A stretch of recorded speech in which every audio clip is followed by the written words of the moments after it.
youtube-ka iyo page-ka aad inta badan leedahay waxaad ku soo gudbisaa dhacdooyinka faalooyinka quseeya ciyaaraha xaaladaha waqti xaadirkaas caalamka ka taagan maxaad ku dooratay in dhacdooyinkaas aad soo gudbiso maadaama waxyaabo kale aad sameyn karto youtube-ka aad soo geli karto horta waxyaabo badan oo xitaa intaas ka baxsan oo soo gudbiyaa laakiin waxaa ku badanahay saa sheegtay waxyaabaha taagan aan ka hadlo iyo kubadda cagta horta waxay ka imaatay aniga bareero kubadda cagta ah oo aniga hobbigayga tahay inaan ka hadlo idaacadda kaliya sports ka hadashay muqdisho ku dhex taalna muddaan ka shaqeynayay anoo intaan kasii yar marka heerkaas markaan kasoo fiiriyo kubadda cagta aadaan usii jecla inaan ka hadlo faalooyinka iyo waxyaabaha hadda taagan inaan ka hadlana dantaa ay bartay sababtoo ah kubadda cagta markaa ka hadashid bulshada markaad 100% u fiiriso 30% kaliya kula soconaysa laakiin si aan bulshada meel walba u tago ayuu kaliftay inaan faalooyinka iyo waxyaabaha taagan ka hadlo sababtoo ah kubadda cagta waxaa laga yaabaa gabdhuhu inaysan jecleen odayaashii hooyooyinka guriga joogay inaysan jecleen si aan meel walba u gaaro marka wixii taagan inaan ka hadlo oo weliba dadka wax ka faa'iidi karaan ama lagu qosli karo page-ka iyo youtube-ka aad leedahay page dabcan 500,000 ka badan inay dad kugu xiran yihiin Facebook ku leedahay iyo youtube-kaaga sidoo kale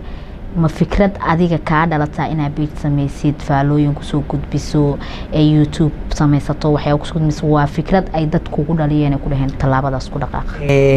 waa ani fikrad ugu dhalatay marka laga tago hal shakhsi oo youtube samaysay ku dhahay oo iyaduna hadal ahayd aad ugu mahadcelinayaa maxamed biibshi oo fanaan marna saaxiibkeyga ah jaamacadana asal dhigan jirnay youtube samaysay ugu dhahay 2018 ayaan jeclahay markaas waa sameeyay message xiiseynaynin page-kana aniga samaystay aniga jeclaysan page ku soo gudbiyo bilowgana iska sameeyay un iga ahayd maahane sidaan shaqo uga dhigay igama ahayn laakiin waxa markaa bilowdid faa'iidana aad ku qabtid waxaa rajeynaysaa inaad sii dhaqaajisid wanaagsan waxaa jiro youtube fara badan oo lamaana ah haddii lagu yiraahdo Shafiino maanta garsooraha lamaanaha qoyska youtube-ka ugu wanaagsan bixinaysa qoysaska Soomaalida youtube-ka ku jira yaad sii lahayd horta waa badan yihiin youtube-leyda lamaanayaasha ah shakhsiyaad badan oo la magacaabi karaa jiro Shadi Sharaf saaxiibkeed youtuber oo ay Instagram yihiin haddii la fiiriyo Malaysia oo kala saaxiibo badan jiro adni iyo la qiyaas karo laakiin ani ahaan anoo dhalinyarnimo fiirnaa Nuruddin iyo Adrisha Badiasi laha maadaama yihiin dad iido aad saaxiibuna aad waxaa jiro laba youtuber oo reaction bixisa inta badan Soomaalida caan ka ah reaction-ka King CK Idris Lacabdi haddii lagu dhaho dhanka reaction bixiska yaa ku wanaagsan adiga shakhsiyadaada youtuber-ka taageertaa labadaas youtuber wallahi xaaladaas oo kale way adag tahay waa laba shakhsi oo saameyn leh youtube-ka intaan soo gelina waa labada shakhsi aan badaawanay oo dadka Soomaalida inta ugu badan daawan jireen aniga markaa fiiriyo marka runta laga hadlo CK reaction-kiisa oo taageeraa dabcan waa daawadaa markuu reaction ka bixinayo effects-kiisa ku badan ama effects waxyaabaha loo isticmaalo ama qosolka ku badan halka Drisli uu yahay mid inta badan qoslin marka ani maadaama aan qosol rabo CK reaction-kiisa perfect asaas dhahay Shafiino maadaama uu yahay wariye sporti hobbigiisana uu ahaa sportiga yuu kooxuhu ka taageeraa haddii ay noqoto Premier League La Liga iyo Serie A horta Premier League dadku inta ugu badan way taageeraan si wanaagsan ani Premier League wax ma ka taageero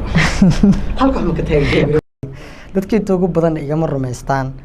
marka page-ka aan ku soo gudbiyo xitaa waxaan isqarinaysaa laakiin waxa la iska qariyo ma yaaliinba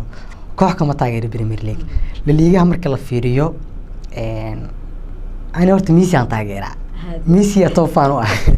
sidee saaxiibinimo hadduu ciyaar dheelay waa daawadaa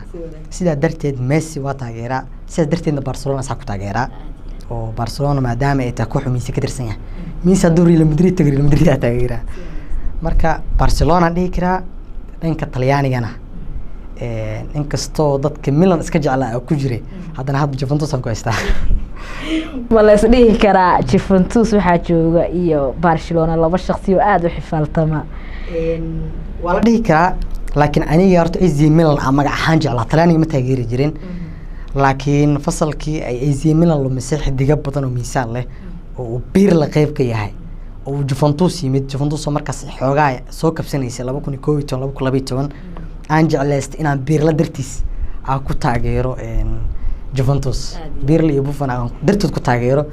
marka iyaga markii ay kooxda soo kiciyeen oo horyaalada badan ku guuleysteen aadan u taageerayay ilaa iyo haddana magac ahaan inkastoo aan u badnayn haddana waxaan dhihi karaa Juventus wax la taageeri karo waa tahay haddii aan ku dhaho maadaama aad ahayd wariye sport haddii aan kaftan yar ku weydiiyo caawo kale markii kooxda Barcelona amba kooxda aad taageerta la garaaco maxaa dareemi jirta subaxii ilaan inaad tabisada laga rabaa dhexdhexaadna ina ahaato dabcan wariyaha markuu tabinayo ciyaaraha waa inuu dhexdhexaad ka ahaado xitaa kooxda uu taageeray haddii la garaaco waa inuu seetaa u sheegaa maxaa sameyn jirta wallaahi horta aniga kubadda cagta inaan ka xanaaqo